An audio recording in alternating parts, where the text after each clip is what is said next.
నమస్తే రమగారు. నమస్తే జయ. రమగారు, మనము ఎద్దనపూడి సులోచనారాణి గారి నావెల్స్ చెప్తూ ఉన్నాం. ఈరోజు కూడా దానికే మీరు రెడీగా ఉన్నట్లు అనిపిస్తుంది నాకు. మీ ఫేవరెట్ రమగారు ఆవిడ? నేను అలా చెప్పలేను. కొన్ని నావెల్స్ చాలా వాళ్ళలో అది కూడా కదా. సులోచనారాణి గారి కొన్ని నావెల్స్ నాకు చాలా ఇష్టం. అంతే. సులోచనారాణి గారి ఇష్టం అని చెప్పను. అలా చెప్పను. అలా చెప్పాలంటే మాలతీ చంద్రు గారి ఇష్టం. ఓకే. మాలతీ చంద్రు ఆవిడ ఏం రాసినా ఇష్టమే నాకు. సులోచనారాయణ గారివి కొన్ని నావెల్స్ బాగా ఆకట్టుకునేలాగా ఉన్నాయి. నాకు నచ్చుతాయి అవి. ఓకే. అంటే ఆ నావెల్స్ ఆకట్టుకున్నాయి కాబట్టి ఇది కూడా చదివేద్దాం అనుకున్నాను. ఇది నాకు నచ్చలేదు అని కొన్నిటిని నాకు పక్కన పెడతారు, కొన్నిటిని పక్కన పెడతా. అంత ఎక్కదు. ఇవన్నీ రీసెంట్గా చదువుతున్నావా లేకపోతే మీరు ఇదివరకే? నా చిన్నప్పుడు ఏం మాట్లాడుతున్నావు చేయంటారా? బాగా చిన్నప్పుడే స్కూల్ డేస్లో చదివినవి. స్కూల్ డేస్లోనే నావెల్స్ చదివేశారు? ఏమిటో నేను అంతే చేయ.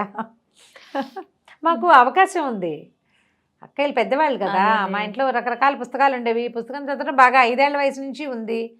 అన్ని కథలు చదివేటాం. సీరియల్స్ కాశ్మీరా, అప్పుడు మేము అప్పుడు కాశ్మీరా కంటే ఇంకోటి ముందు ఏదో ఉండే అష్టావక్ర, అవన్నీ కూడా మేము సీరియల్సే చదివేవాళ్ళం. తులసి దళం నేను స్కూల్లో ఉన్నప్పుడే, హై స్కూల్లో ఉన్నప్పుడే తులసి దళం వచ్చాయి. వెన్నెల్లో ఆడపిల్ల, నిశ్శబ్దం నీకు నాకు మధ్య, అవన్నీ ఎండమూరి వీరేంద్రనాథ్ గారి స్కూలింగ్లోనే. బాగుంది. మరి చదివేవాళ్ళము. మరి అంతకంటే ఇంకొంచెం ఒక అడుగు ముందువారే సులోచనారాయణ గారు. కొన్ని కథలు చాలా బాగుంటాయి. నాకు ఆవిడ అంటే మానవ సంబంధాలని ఆవిడ ఆవిష్కరించే తీరు నాకు చాలా ఇష్టం. అవి నచ్చుతాయి. ఒకటి. రెండోదేమో ఎక్కువగా సులోచనారాయణ గారి హీరోలందరూ స్ఫురద్రూపులుగా ఉంటారు. ఓహో, అందుకని బాగా ఇష్టమా? అందుకని చిన్నప్పుడు అందుకే ఇష్టంగా ఉండేది. ఇప్పుడు కూడా నాకు అదే అనిపిస్తుంది. ఈవిడ హ్యాండ్సమ్గా ఉండే అబ్బాయిని సెలెక్ట్ చేసుకుంటారు. ఆవిడ హీరోలో ఆవిడ ఇష్టం. అంతే అంతే. అమ్మాయిలు అందగత్యంగా ఉన్న వాళ్ళనే చెప్తుంటారు.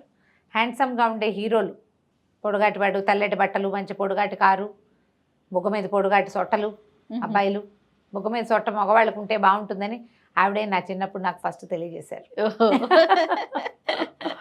కాబట్టి కొన్ని నచ్చుతాయి. అందులో ఈ శ్వేత గులాబీ చాలా ఇష్టం నాకు. శ్వేత గులాబీలు లేదు, శ్వేత గులాబీ. శ్వేత గులాబీ. ఈ కథానాయకుడు వివేకానంద. ఇతను ఒక పల్లెటూరు వాడే, చిన్న ఊళ్ళోనే పుట్టాడు.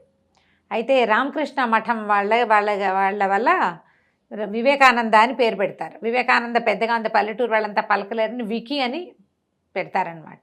తను చిన్న పల్లెటూరు నుంచి వస్తాడు చదువుకోవడానికి. వాళ్ళ నాన్నకి చదువుకోవటం ఇష్టం లేదు, మాన్పించేద్దాం అనుకున్నాడు. కానీ వివేకానంద ఈ రామకృష్ణ మఠం వారి సౌజన్యంతో అతను చదువుకుంటాడు, పెద్దవాడైపోతాడు. ఈ కథ స్టార్టింగ్ మనకి ఎట్లా కనపడుతుందంటే, వికీ ఒక 38-39 సంవత్సరాల వాడు. అతనికి ఒక 18 ఏళ్ల కూతురు ఉంది, భార్య లేదు. తొందరగా పెళ్ళైంది, వెంటనే కూతురు పుట్టింది. భార్య గతించింది. ఆ పాపని ప్రాణంగా చూసుకుంటాడు. చాలా పెద్ద బిజినెస్ని హ్యాండిల్ చేస్తాడు. ఇతను అనాథ పిల్లలకి ఏవైనా శరణాలయాలు కట్టడము, వాటికి ట్రస్ట్ చేసి వాటికి డబ్బు ఇవ్వటము, ఇతరులకు సహాయం చేయటము ఇతని వ్యాపకంగా కనపడుతుంది. అతనికంటే ఇష్టమైన వ్యాపారాలుండి వ్యాపకం ఇదన్నమాట. అయితే చాలా అందమైన వాడు. అతను 38 ఏళ్ల వాడు. ఆ పిల్ల తండ్రి కూతురు అన్నా చెల్లిలాగా ఉంటారు. ఎక్కువ అందమైన వాడు, అస్సలు వయసు కనపడదు. అది మొదటి పారాగ్రాఫ్ నుంచి చూపిస్తారు. 38 ఏళ్ల వాడిలా కనపడ్డు అతను, 30 వాడిలాగా కనిపిస్తాడు, 30 లోపు వాడిలాగా. పిల్ల అతనికి చెల్లెలా ఉంటుంది. పిల్ల బాగా గారాబంగా పెరిగి అది కొంచెం చబ్బీగా ఉంటుంది. కూతురు పేరు ప్రీతి. అయితే ఈ ప్రీతికి ఒక పెళ్లి సంబంధం ముందు నుంచి మాట్లాడి పెట్టుకుంటాడు ఇతను. దమయంతి ఇతనికి వ్యాపారంలో భాగస్వామి భార్య. ఆయన గతిస్తే ఆయనకి ఏదో ప్రాబ్లం వచ్చిపోతాడు, తాగుడు ఎక్కువ, రేసులాడేసి డబ్బులు పాడు చేస్తాడు. అతని వల్ల ఏమవుతుందంటే ఆయన భార్యతోటి కొంచెం ఫ్రెండ్షిప్ ఏర్పరచుకుంటాడు ఇతను. వీళ్ళకు ఒక పిల్లాడు ఉంటాడు, నళిని మోహన్ అబ్బాయి పేరు. ఆ పిల్లాడికి తన కూతురుని ఇవ్వాలని ఉంటుంది అతనికి. అందుకని అబ్బాయిని డాక్టర్ చదివిస్తాడు, MBBS చదువుతాడు అబ్బాయి. కానీ అతను ఏంటంటే ముందు నుంచి వాళ్ళ అమ్మ ఏం చేసేదంటే, ఆ అంకుల్ చెప్పినట్టే వినాలి, అంకుల్ ఏం చెప్తే అదే చేయాలి, ఆ పిల్లని నువ్వు పెళ్లి చేసుకోవాలి, ఆస్తంతగా నీకే రావాలి అని భావాలు ఉండి ఆవిడ అతను అన్నిటికీ బలవంత పెట్టేది. అబ్బాయి కొంచెం మితభాషి, ఇంట్రోవర్ట్. ఈ ప్రీతి బాగా గారాబంగా పెరిగిన పిల్ల, ఇది అల్లరిగా గందరగోళంగా ఉంటుంది.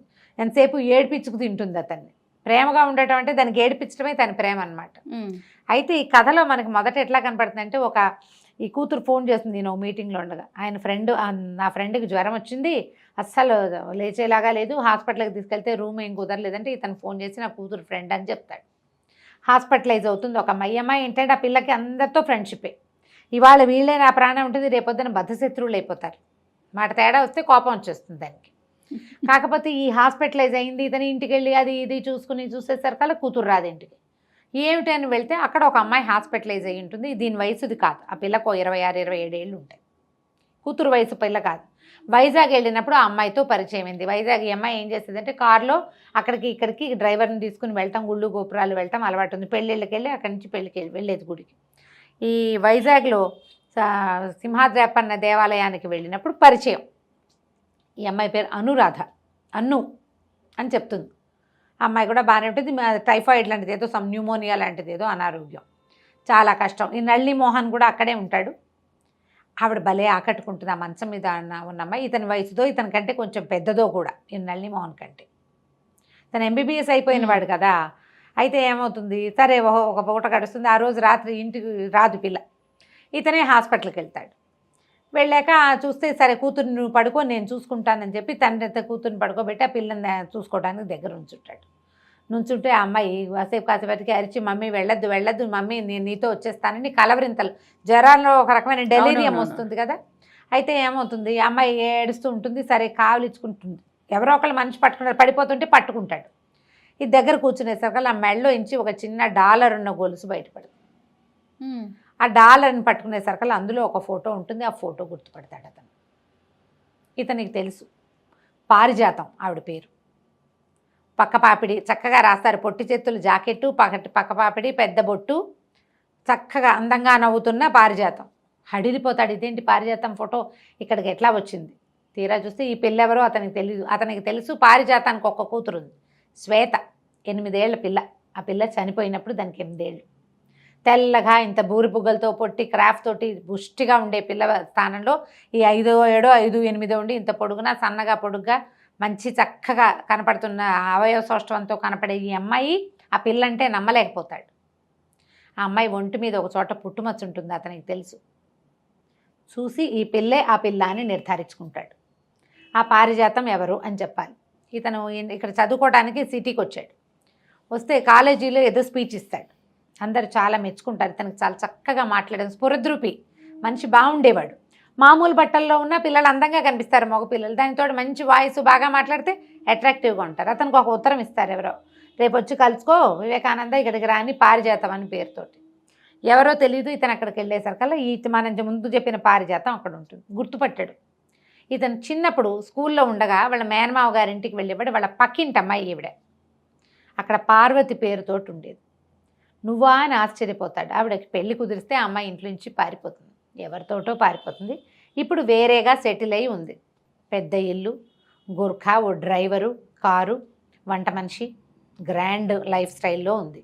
ఇంత పిల్ల, 6-7 సంవత్సరాల పిల్ల.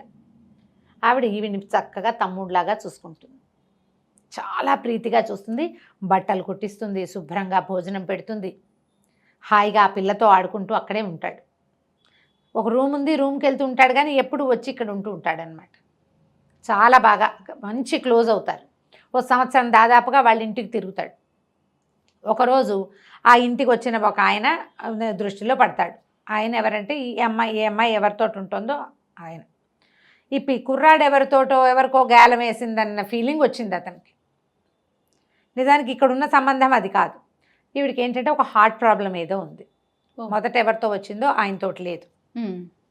తర్వాత కొంచెం వ్యాపారం వచ్చిన ఆయన, తర్వాత ఆయన ఈవిడికి వ్యాపారం చేయటం అది నేర్పించాడు. బిజినెస్లో బాగా సంపాదించుకుంది, పిల్ల పేరుతోటి అన్నీ ఏర్పరిచి పెట్టుకుంది, బంగారం వెండి అన్నీ కొనుక్కుంది. కానీ హార్ట్ ప్రాబ్లం ఉంది. ఈయన ఒక లాల్చి వేసుకున్న మార్వాడి ఆయన అప్పుడప్పుడు వచ్చిపోయేవాడు. ఆయన మెయింటెనెన్స్లో ఉంది ఈవిడ. అయితే ఈ పిల్లాడితోటి బాగా ఉంటుందని అతనికి గొడవ చేస్తాడు. చాలా గొడవ అయిన తర్వాత వీటి కుర్రాడి కోపం వచ్చేస్తుంది. చీచి వీళ్ళ ఇంటికి వెళ్ళకూడదని మానేస్తాడు. 1 వారం 2 వారాలు వెళ్ళకుండా అయిపోతాడు, కొన్ని వారాల పాటు. ఆ పిల్ల మీద బెంగ ఉంటుంది, అక్క మీద ప్రీతి ఇతనికి. చిన్నవాడు అప్పటికి ఒక 17-18 సంవత్సరాలు ఉంటాయి. Degree 2nd year 3rd year అట్లా ఉంటాడనమాట. అయితే ఏమవుతుందంటే ఒకనాడు ఉత్తరం రాసి కబురు చేస్తే వెళ్తాడు. అక్కడికి వెళ్ళేసరికి ఆవిడ చాలా నీరసంగా కనపడుతుంది. మెల్లిగా తన జీవిత చరిత్ర ఇట్లా ఇట్లా జరిగింది, నా జీవితం ఇట్లా అయిపోయింది, కానీ నేను అంత చెడిపోలేదు, వ్యాపారంలోనే నేను సంపాదించుకున్నానని నీకు ఒక విషయం అప్పచెప్తానని ఏం చేస్తుంటే, నేను పిల్లకి బంగారం కొన్నాను, ఇంత దంతపెట్టి ఒకటి చూపిస్తుంది, దాని నిండా వజ్రాలు కెంపులు అవి ఆభరణాలు చాలా కొంటుంది, 20 జతల గాజులు, కెంపులు ముత్యాలతోటి పచ్చలతోటి సెట్లు, అంతా శ్వేతవి. నేను ఇప్పుడు ఆపరేషన్ చేయించుకుంటా, బతికున్నానా సరే సరే, ఒకవేళ నేను చచ్చిపోతే పిల్ల బాధ్యత, ఈ బంగారం బాధ్యత నీది. నేనే చిన్నపిల్లని కదా కంటాడు, కాదు నువ్వు మంచివాడివి, చిన్నవాడివి అయినా కూడా మంచివాడివి, నేను ఇవన్నీ ఎక్కడ పెట్టుకుంటానంటాడు, దానికి కూడా నేను ఏర్పాటు చేస్తానని మర్నాడు బ్యాంకుకి తీసుకెళ్ళి ఒక బ్యాంక్ అకౌంట్ ఓపెన్ చేసి ఈ పిల్లాడు చదువుకోవడానికి ఒక 20,000 రూపాయలు వేసేస్తుంది. ఇతని పేరు మీద లాకర్ తీసి ఆ లాకర్లో ఆ సామాన్లు అట్టి పెడుతుంది. నాకు ఏదైనా అయితే పిల్ల బాధ్యత నీదే నీదే నీదే అని చెప్తుంది. సరేనని ఒప్పుకుంటాడు. ఆపరేషన్కి వెళ్తారు, ఆవిడ కాస్త చనిపోతుంది సర్జరీలో. ఈ పిల్లని తెచ్చుకుంటాడు, ఏం చేస్తాడు మరి? ఆ ఇల్లు బాకిలి మార్వాడి ఆయనవి, ఈవిడిది డబ్బు బంగారము ఆవిడ ఏర్పరిచినవి ఆవిడవి అనమాట. ఆ బంగారం ఉంది కదా, ఈ పిల్ల పేరుతో ఇతని పేరుతో డబ్బులు వేసేసింది, ఇంకా వాళ్ళు వచ్చి మిగిలినవన్నీ లాగేసుకుంటారు, ఈ పిల్లని వదిలేస్తారు వాళ్ళు. పిల్ల ఆయన పిల్ల కాదనమాట, ఆ పిల్ల శ్వేతని తనతో తెచ్చుకుంటాడు. వాళ్ళ నాన్న వచ్చి కేకలేస్తాడు, అసలు నువ్వు వాళ్ళ ఇంటికి ఎందుకు వెళ్తున్నావు అంటాడు ముందు ఒకసారి. ఈ పిల్లని బయటకు వద్దంటాడు, అయినా సరే వీడు ఒప్పుకోడు, నాతోటే ఉంటుంది, నేను వదిలిపెట్టిన అంటాడు. ఆ రూమ్లో తనతో పాటు ఉంచుకుంటాడు. అది 8-9 ఏళ్ల పిల్లని. ఇతనికి వేణు అని చదువుకునేటప్పుడే ఫ్రెండ్, అతనికి కూడా తెలుసు ఈ పారిజాతం వాళ్ళ ఇంటికి అప్పుడప్పుడు వచ్చేవాడు, ఈ పిల్ల అతనికి తెలుసు, ఫ్రెండ్స్ కూడా తెలుసు ఇక్కడ ఏం జరిగింది, ఆవిడ ఎంత బాగా చూసింది అవన్నీ తెలుసు వాళ్ళకి. అయితే ఏమవుతుంది, వాళ్ళ నాన్న పెళ్లి సంబంధం కుదురుస్తాడు విక్కీకి. కుదిరిస్తే ఒప్పుకోడు, కానీ రామకృష్ణ మఠం వాళ్ళు ఒప్పిస్తారు. ఆయన పెళ్లి కూతురు తండ్రి డాక్టర్, వాళ్ళకు ఒక్కతే పిల్ల లక్ష్మి. సంబంధం కుదురుస్తారు. 18-19 ఏళ్ళకి ఆ కాలంలో పెళ్ళిళ్ళు చేసేవాళ్ళు. పెళ్ళి అయిపోతుంది. ఈ పిల్లని జాగ్రత్తగా చూడడం అత్తగారు లక్ష్మికి ఏం అభ్యంతరం, అమ్మాయి చిన్నపిల్లే, ఓ 16-17 ఏళ్ళది. ఈ తల్లికి నచ్చేది కాదు, ఆవిడ ఎంతసేపు దెప్పి పొడిచేది.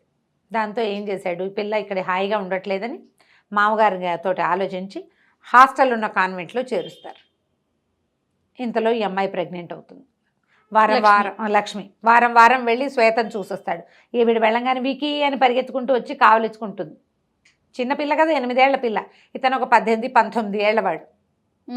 ఆ సరే ఇద్దరు బాగానే కలిసి ఉంటారు. పొద్దు 4-6 నెలలు గడిచాక, అమ్మాయికి 6-7 నెలలు వచ్చాక ఈ స్కూల్లో ఏదో అమరావతి అక్కడికి ఇక్కడికి ఎక్స్కర్షన్కి తీసుకెళ్తున్నామంటారు.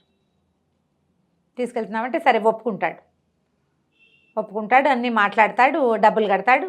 సరే ఈ పిల్ల వెళ్తుంది. ఒక 5-6 రోజులు వారం తిరిగేసరికల్లా పేపర్లో వార్త వస్తుంది, ఆ ఎక్స్కర్షన్కి వెళ్ళిన బోటు పగిలిపోయిందని, పిల్లలు చాలామంది పోయారు. పరిగెడతాడు, ఆ శవాల్లో ఎక్కడా ఆ పిల్ల దొరకదు అతనికి. మునిగిపోయిన కొన్ని బాడీలు, చిన్నపిల్లలు 8 ఏళ్ల పిల్లలు ఏం దొరుకుతారు, కొన్ని బాడీస్ దొరకవు. పిల్ల చచ్చిపోయింది అనుకుంటాడు. పిచ్చిగా బెంగ పెట్టుకుని ఏడ్చి శోకాలు పెట్టేస్తాడు. అమ్మాయికి భయంగా ఉంటుంది, దాన్ని అక్కడెక్కడో పెట్టాము, దాన్ని ఉసురు పోసుకుని పుట్టే పిల్లలు సరిగ్గా పుట్టరేమోను అని భయంగా ఉంటుంది. సరే మొత్తానికి కానీ కొద్ది రోజులకి డెలివరీ అయ్యి అమ్మాయికి ఒక ఆడపిల్ల పుడుతుంది. ఆ పిల్లని మర్చిపోలేకపోతాడు ఆ శ్వేతని. ఎప్పుడూ తన గుండెల మీద ఉన్నట్టే ఉంటుంది. ఒక 2 ఏళ్ళు ముందు స్నేహం ఉంది, తర్వాత ఒక సంవత్సరం తను పెంచాడు ఆ పిల్లని, తనతోటే పాటే ఉంది కదా. అక్కడి నుంచి ఏమవుతుంది, కూతురు పుట్టేసరికల్లా ఏదో ఒక మిల్స్ లాంటివేవో అమ్మకాలకు వస్తాయి. మామగారు వద్దంటాడు, కానీ సరే మిల్లుని తీసుకుంటాడు. ఆ మిల్లు తీసుకున్నాక ఈ పిల్ల పుట్టడం, ఈ మిల్లు పెట్టడం, ఈ రెండింటితోటి ఆ శ్వేతని కొంచెం పక్కకు పెట్టుకుంటాడు మనసులో. మెల్లిగా సెటిల్ అవుతాడు. కొత్త 2-3 సంవత్సరాలు అయ్యేసరికి ఈ లక్ష్మికి ఏదో జబ్బు చేసిపోతుంది. అయ్యో, మిల్లు పిల్ల మిగులుతారు ఇతనికి. ఆ పిల్లని పెంచుకుంటాడు. అప్పుడు డబ్బు అవసరమైతే పారిజాతం ఇచ్చిన నగలన్నీ తాకట్టు పెట్టి డబ్బులు తీసుకుంటాడు. ఇంకేముంది, శ్వేత ఎలాగూ లేదు అదే, కానీ అమ్మమంటారు. మార్వాడి కూడా అమ్మేయండి, చాలా ఖరీదైన నగలు, బోల్ డబ్బు వస్తుందంటే, బోల్ డబ్బు నాకొద్దు, నేను ఇదే చేస్తా, తాకట్టు పెడతా, డబ్బులు మళ్ళీ కట్టి మళ్ళీ తీసుకుంటాను, నేను ఏమీ చేయలేని స్థితి వచ్చాక అప్పుడు ఏదైనా ధర్మకార్యాలకు వినియోగిస్తా పారిజాతం పేరు మీద అని చెప్తాడు. ఓకే, ఆ నగలు అతని దగ్గరే ఉంటాయి లాకర్లో. ఈ పిల్లకి కాస్త పెద్దది అవుతుంది, భార్య లేదు కదా, ఆ పిల్లని అట్లాగే చూసుకుంటాడు. ఇక ఈ మిల్స్ గిల్స్ పెరుగుతాయి, వ్యాపారం పెరుగుతుంది. పిల్ల కూడా 18 ఏళ్ళదైంది. 18 ఏళ్ల తర్వాత ఆ పిల్ల, 8 ఏళ్ల పిల్ల పోయిందనుకున్న పిల్ల అతనికి మంచం మీద కనపడుతుంది. ఇదంతా గుర్తొస్తుంది. ఆ పారిజాతం ఆవిడ మర్చిపోలేడు అతను. సరే ఈ అమ్మాయిని ఎలాగైనా తన దగ్గరే ఉంచుకోవాలని ఉంటుంది. కానీ చిత్రంగా చిన్నపిల్ల తప్పిపోయింది, పిల్లగా లేదు, ఇప్పుడు పెద్దగా ఉంది. అతని మనసు తగిలిపోతుంది ఆ అమ్మాయి మీద. ఆ పిల్లని తనతో ఉంచుకోవాలి, కూతురుగా ఉంచుకుందామన్న ఊహ రాదు. అప్పుడు ఆ రోజుల్లో అయితే 10-12 ఏళ్ళు భార్యాభర్తల పెళ్ళిళ్ళకి అసలు వారే కాదు. ఇప్పుడు మనం చాలా ఆలోచిస్తున్నాం, కానీ ఆ కథ నాటికి చూడు, పైగా అతన్ని యంగ్గా చూపిస్తారు కథలో. సరే కొద్ది రోజులు అయ్యాక అమ్మాయి ఆరోగ్యం కోలుకున్నాక ఇంటికి తీసుకొస్తారు. ఆ అమ్మాయి కూడా ఇతనికి అట్రాక్ట్ అవుతుంది. మెల్లిగా ఆ అమ్మాయి జీవిత గాథ, ఎక్కడిది ఏమిటి, ఎవరి దగ్గర ఉంటుంది, అవన్నీ తెలుసుకోవడానికి ట్రై చేస్తే, నాకు తెలీదు, నేను ఎవరికో దొరికాను, వాళ్ళు ఎవరో నన్ను పెంచారు. ఆ తర్వాత వరమ్మ గారిని ఒక వంట చేసే ఆవిడ నన్ను తీసుకుంది. వీపు మీద ఒక గాయం ఉంటుంది ఆ అమ్మాయికి. ముందు ఆ నదిలో పడిపోయిన పిల్ల ఒక ఆయనకి దొరికింది. ఆయనకి చచ్చిపోయిన పిల్లల్లో ఓ పిల్ల పేరు అనురాధ. ఈ పిల్లకి స్పృహ లేని ఈ పిల్లకి అనురాధ అని పేరు పెడతాడు. ఆ గొలుసు మాత్రం ఆ అమ్మాయి మెడలో ఉంటుంది, ఆ లాకెట్. అది తప్ప ఇంక ఏ ఆనవాళ్ళు లేవు. ఆ పిల్లని పెంచుకుంటాడు. ఆయనకు ఒక రెండో భార్య ఉంటుంది. ఆవిడకి తెలుస్తుంది ఈ పిల్లని కొంచెం పెద్దదాన్ని చేసి తర్వాత దాన్ని తానే చేసుకోదలుచుకున్నాడని. పెంచుకున్న అతనికి పెంచుకోవడం ఎందుకు, దొరికింది 8 ఏళ్ల పిల్ల. 8 ఏళ్ళు ఉఠావుగా బాగానే ఉంది, పుష్టిగా. ఒక 4-5 ఏళ్ళు కనుక పెంచితే 14 ఏళ్ళు వస్తే పిల్ల ఈడేరితే ఇంకేమిటి, కాపురానికి పనికి వస్తుంది. అలాంటి ఊహ చేస్తాడు. దాంతో ఆ పిల్ల అక్కడి నుంచి తప్పించుకోవడానికి దానికి తిండి తిప్పలు కూడా లేని ఎంత దుస్థితిలోనే ఉంటుంది.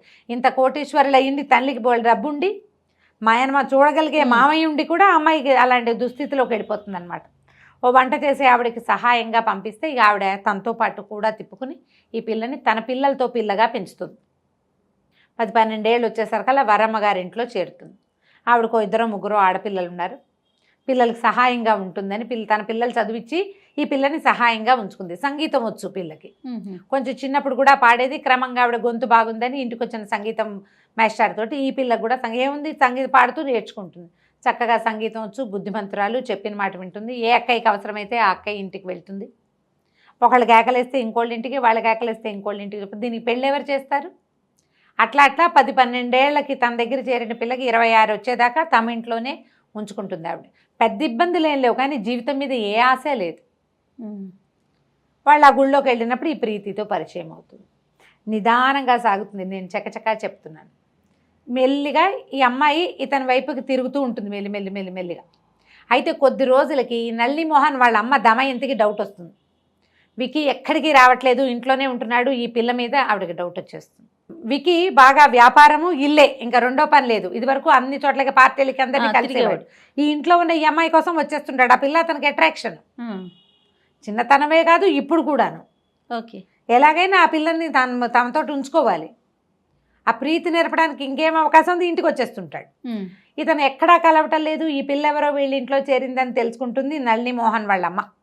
ఆవిడకి ఏంటంటే తన కొడుక్కి వికీ కూతుర్ని ఇచ్చి పెళ్లి చేసుకోవాలి, వికీ తనవాడుగా ఉండాలని ఉంటుంది ఆవిడకి. విచిత్రమైన ఆలోచనలు అనమాట. అలాగే ఉంటాయి. ఆవిడ బాగా మెయింటైన్ చేస్తుంది, పల్చటి చీరలు అవి కట్టుకుని మెయింటైన్ చేసినా విక్కీ కంటే పెద్దదిగానే ఉంటుంది. కానీ విక్కీని చేయి జారనివ్వకూడదు అనుకుంటుంది. విక్కీ తన్నే చూసుకోవాలని ఆవిడ ఉద్దేశం. ఈ కొత్తగా చేరిన పిల్ల దీంతో వచ్చేసరికి ఒక ఇబ్బందికరంగా ఉంటుంది. ఆవిడకి ఏం చేయాలో తెలియదు. మధ్యలో ఓ రోజు ఎప్పుడు వచ్చి నేను వైజాగ్ వెళ్తున్నాను, నువ్వు కూడా రాని టికెట్ బుక్ చేసేస్తుంది. ఈ లోపల వాళ్ళ ఇంటి నుంచి ఒక ఉత్తరం వస్తుంది ఆ అక్క దగ్గర నుంచి, నువ్వు ఇప్పుడు రాబోక మేము ఎక్కడికో వెళ్తున్నాము అని. దాంతో పంపించమంటారు. ఆవిడ ఒళ్ళు మండిపోతుంది. ఈ వికీ అట్రాక్షన్ ఈ అమ్మాయిదే అని తెలుస్తుంది. ఏంటంటే ఇప్పుడు ఆడవాళ్ళకి ఒక ఇన్స్టింక్ట్ ఉంటుంది. మగవాళ్ళ మొహం ఎవరిని చూస్తే వెలుగుతోందో ఆడవాళ్ళు తెలిసేసుకుంటారు. అది ఎంత బాగా చూపిస్తారో ఈ కథలో. ఎవరైనా ఇద్దరి మధ్య ఆకర్షణ ఉందో లేదో తెలుసుకోవాలి అంటే వాళ్ళ మొహాలు, వాళ్ళు ఒకళ్ళొకళ్ళు ఎదురుపడ్డప్పుడు వాళ్ళ మొహాలు ఎలా ఉన్నాయో చూడాలి, పరిశీలించాలి. ఈవిడికి డౌట్ వస్తుంది, ఆవిడ నిర్ధారించుకుంటుంది. ఎలా ఈ అమ్మాయిని తప్పించాలో తెలియదు.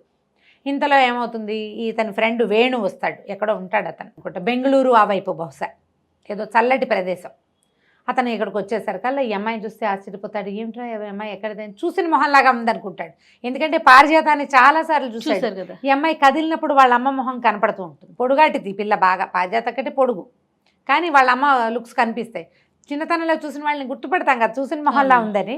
అయితే వివేక ఏం చేస్తాడంటే వికీ మొత్తం దాచకుండా చెప్తాడు వేణు, ఎందుకు ఇంత ఆలోచిస్తున్నావు, ఆలోచించొద్దు, పెళ్లి చేసేసుకో ఈ పిల్లని అని చెప్తాడు. కానీ చేయలేకపోతాడు. అబ్బాయి తన గతం పట్ల ఎలా ఫీల్ అవుతోందో అవి అతనికి బాగా తెలియదు అనమాట.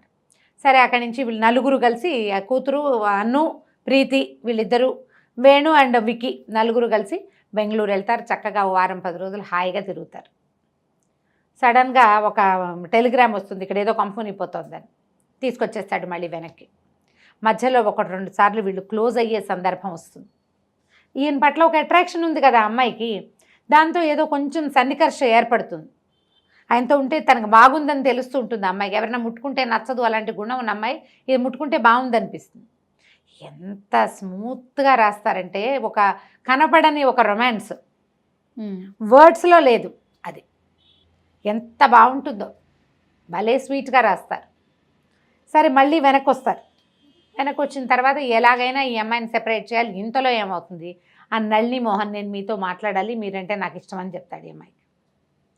ఏం చేయాలో తెలీదు. ఈ పిల్లవాడిని పెళ్లి చేసుకోవాలనుకుంటుంటే వాడికి పోయి ఇదంటే ఇష్టం అని పెడతాడు. ఈ అమ్మాయి సింపుల్గా ఉండటము ఇవన్నీ అతనికి నచ్చుతాయి. అక్కడి నుంచి ఇతను ఏం చేస్తాడు, విక్కీ నువ్వు ఏం సంగీత పాఠశాలలో చేర్చాలనుకుంటా, చాలా బాగా పాడుతుందని. కానీ ఈ అమ్మాయికి ఏం డిగ్రీ లేదు, ఉద్యోగం రాదు. అందుకని తను పెడుతున్నటువంటి ఈ అనాథ బాల శరణాలయం అవి చూపించి దాన్ని కేర్ టేకింగ్ చేయమంటారు. అయితే అమ్మాయి అంటే ఇక్కడ ఒక కళ్యాణ మండపం కట్టచ్చు కదా అని ప్రపోజ్ చేస్తుంది. ద ప్లేస్ ఖాళీగా ఉంది, తనకు బాగుంది ఐడియా, అదేదో కట్టడం మొదలు పెడతాడు. ఇంతలో ఈవిడ వచ్చేసి దమయంతి వచ్చి అనురాధని గట్టిగా కేకలేసేస్తుంది, నువ్వు ఇట్లా చేస్తావు అట్లా చేస్తున్నావని. ఆ నళిని ఏమో చెప్తాడు వాళ్ళ అమ్మకి, నేను అనుని పెళ్లి చేసుకుంటాను అని. దాంతో ఆవిడ చెడామడా తిట్టేసరికల్లా పారిపోతుంది, వెళ్ళిపోతుంది, నేను వెళ్ళిపోతున్నానని చెప్పి వెళ్ళిపోతుంది. అక్క వాళ్ళ ఇంటికి వెళ్తుంది. 2-3 కొద్ది రోజులు చూసాక ఈ విక్కీ ఇంకా ఉండలేకపోతాడనమాట. ఆ అమ్మాయి కోసం ఆ ఊరెళ్ళి వాళ్ళ అక్క వాళ్ళకి నాకు ఉద్యోగం ఇస్తావు, 800 జీతం ఇస్తానని వాళ్ళని ఒప్పించి 800 వస్తుందంటే వాళ్ళకి హెల్ప్ఫుల్గా ఉంటుంది కదా. చచ్చి చెడి చేసినా 300 కూడా రాని రోజులు. నువ్వు 400 ఇచ్చుకుని మాకు 400 పంపించచ్చు, నాకు సహాయంగా ఉంటావు, 10 ఏళ్ళ నుంచి నిన్ను ఉంచుకున్నాను కదమ్మా అని అక్క బాబా ఇద్దరు బతులాడతారు. ఈ రూముకి తీసుకెళ్తాడు తనతో పాటు హోటల్కి. తీసుకెళ్ళి ఈ జరిగిన కథ అంతా చెప్పేస్తాడు. తనకి తెలుసు కొన్ని లీలగా ఏంటి, ఒక ఉయ్యాల ఏదో ఒక ఇంట్లో తిరిగేదాన్ని, మా మమ్మీ నాకు తెలుసు, ఎవరో అంకులను ఉండేవారు నాకు గుర్తులేదు, కొన్ని అప్పుడప్పుడు కల్లో ఉన్నట్టు ఉంటాయంటే ఆ మొత్తం ఫోటోలు చూపిస్తాడనమాట. వాళ్ళ ఇంట్లో ఒక కృష్ణుడి బొమ్మ, ఒక ఫౌంటైన్ అవి ఉంటాయి. మొత్తానికి ఆ అమ్మాయి కాస్త ఇతనికి ఒప్పుకుంటుంది తనతో ఉండిపోవటానికి. వాళ్ళకి చెప్పేస్తారు, వాళ్ళ అక్క బావ కూడా చెప్పేస్తాడు, పిల్ల మా అక్కయ్య కూతురే ఇట్లా ఇట్లా అయిపోయింది, ఇంతకాలానికి దొరికింది, ఈ ఒంటి మీద ఒక పుట్టుమచ్చ ఉంది, ఆ గొలుసు అదే అండ్ నేను గుర్తుపడతాను. ఫోటో చూపిస్తే ఆవిడ ఈ మొహం ఈ అమ్మాయి మొహం ఒకేలా, తన ఫోటోలన్నీ ఇతని దగ్గర ఎందుకు ఉంటాయి. వాళ్ళు కూడా సంతోషించి ఒప్పుకుంటారు. ఇంటికి తీసుకొస్తాడు, కూతురికి చెప్తాడు. చెప్తే ఒప్పుకుంటుంది. అది ఒప్పుకుని ఏం చేస్తుంది, అన్న దమయంతికి చెప్తుంది తీసుకెళ్ళి. చెప్పేసరికి పక్కపక్కనవి దొంగ కథ చెప్తున్నారు, మీ నాన్న దాన్ని పెళ్లి చేసుకోవడానికి మీ నాన్నని వల్ల వేసుకుంది, మీ నాన్నని కాకుండా చేసింది అన్ను, పెళ్లి చేసుకుందామని అడుగుతాడు అనురాధని. అడిగితే అమ్మాయి ఏమంటుందంటే, ప్రీతి పెళ్ళి అనుకున్నావు, ఆ పిల్ల పెళ్ళి అయిపోనివ్వు ముందు, దాని పెళ్లి మీద మన పెళ్ళి ఎఫెక్ట్ పడుతుందేమో, అది వెళ్ళాక అప్పుడు మనం ఆలోచిద్దామని చెప్తుంది. కానీ తనతో తీసుకొస్తాడు కదా. ఈ అమ్మాయి ఏం చేస్తుంది, ఈ దమయంతి మాటలకు పడిపోతుంది. ప్రీతి గమనిస్తుంటుంది, తల్లి తండ్రితోటి అమ్మాయి క్లోజ్గా ప్రవర్తిస్తోందని దీని కోపం. నా ఫ్రెండు, మా నాన్న నీకు కూడా నాన్నే కావాలి, నువ్వు నా ఫ్రెండు కదా అంటుంది. అని చెప్పి చెడా మడా పొట్లాడి, నీకు సిగ్గులేదు, నీకు అది లేదు ఇది లేదు, పో మా ఇంట్లో నుంచి, మా నాన్న నాకు కాకుండా చేస్తున్నావు అని చర్చి కేకలు పెడుతుంది. ఆయనకి అసలు లెంపకాయ కొడతాడు, పిచ్చిబాగుడు బాగుతావా నువ్వు అని. కొట్టేసరికి అసలు జీవితంలో నేను దెబ్బతినలేదు, ఫస్ట్ టైం నీ వల్ల, నువ్వు రాక్షసివి, నువ్వు వచ్చాకే మా నాన్న నాకు కాకుండా పోయాడు అని చెప్పి ఏడుస్తూ దమయంతి దగ్గరికి వెళ్ళిపోతుంది. ఇక్కడ ఏం చేయాలి వీళ్ళు, నాకేం వద్దు, ప్రీతిని తెచ్చివు చాలు అని విక్కీ, నాకు ఇంకేం వద్దు, నాకు ప్రీతే కావాలంటూ.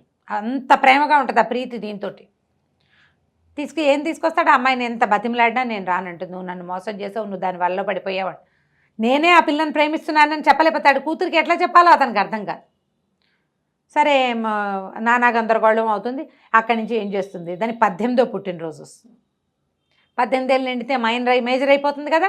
వెంటనే నా ఆస్తి నాకు స్వాధీనం చేయమని కాగితం రాసి ఇది చేస్తుంది, కేసు వేయిస్తుంది దమయంతి.